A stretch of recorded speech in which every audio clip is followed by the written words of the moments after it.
Okay, so this is the EG4 that I ordered because my Growatt is currently dead. It blew out some FETs, and I'm waiting on Signature Solar to decide how we're going to proceed since it was only a month old.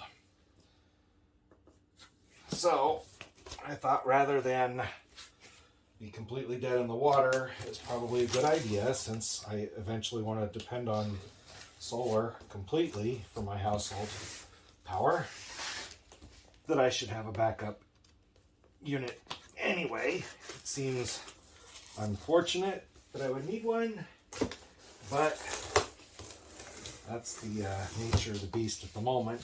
And I do have to remind myself that these all-in-one units are not exactly old tech. They're not new in the sense that a lot of what's in them is tried and true, but when you mash something up, just because it's a good idea in theory doesn't mean that it actually all works out first try. And I think I am definitely experiencing some of that, and hopefully some of you who've also gone this route have had better luck. It appears to be packaged really nicely. This is heavy foam here. It's not your normal crumbly styrofoam. We have looks like some handle ears.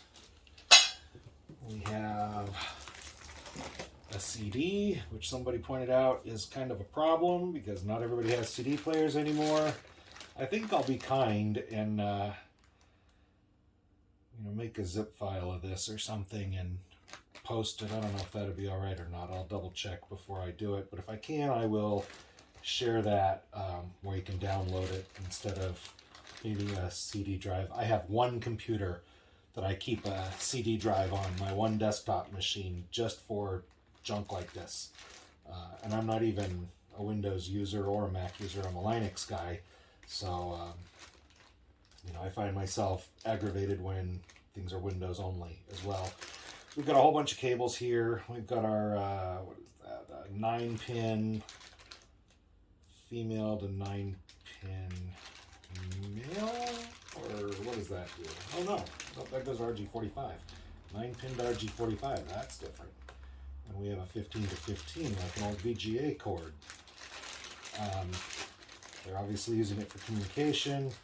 And we have another RJ45 that goes to another RJ45. So this is this one though appears to only have a couple of pins live looking through the clear part. Of course, could be the light. Can't tell for sure. Anyway, there you go.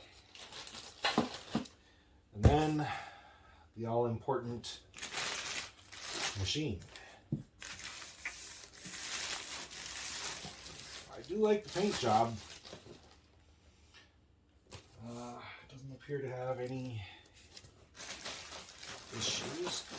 It's kind of heavy and well packaged, so I can't get my fingers under it very easily.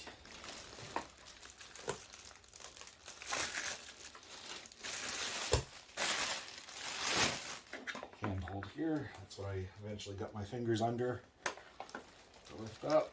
And that crack you heard was the cardboard.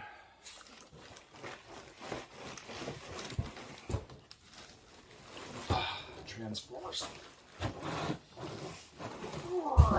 Transformers at the top.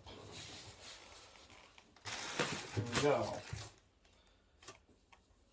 All of our information there. I won't be opening the unit up because other people have done that. I'll let you look at their videos. But 75 pounds is a lot to just kind of manhandle. So finagle it back into position here.